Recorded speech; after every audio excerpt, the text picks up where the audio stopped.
Assalomu alaykum va rahmatulloh. Bomdod namozidan keyin Payg'ambar sallallohu alayhi vasallam ravzalar. Mana osmonga qarashgan edi. Havoni boshqachaligini ko'rasiz. Mana bu tarafga qaraylik. Subhanalloh.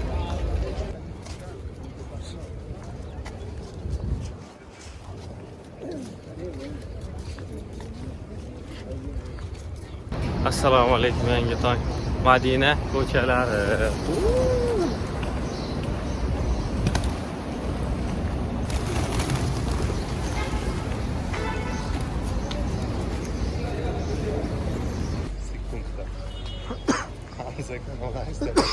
Men u bolaga tushunmamda, bir yig'lab Ilm olishdan uni husn xulq bo'lish kerakmi? Odob bo'lish kerak. Maktabga borganmisan? Maktabga borganda ham?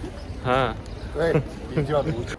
Va alaykum assalom. Bugun Xurmozorga ketyapmiz inshaalloh.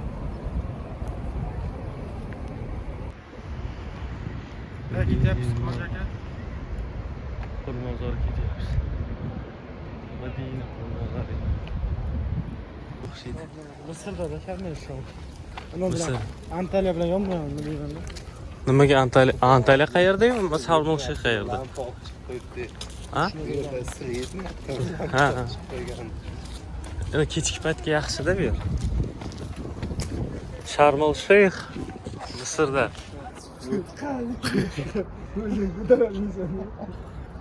Xurmozor. Kim aytadi? Ha? Assalomu alaykum va rahmatullohi va barakatuh. Madina shahrida Qubo masjidining oldida Xurmozorlardan gap. Madina butun arab diyorlarida eng mashhur bog'lari bilan mashhur. Payg'ambar alayhisalom hijrat qilishlaridan oldin ham bu yer juda ham mashhur bo'lgan xurmolari bilan.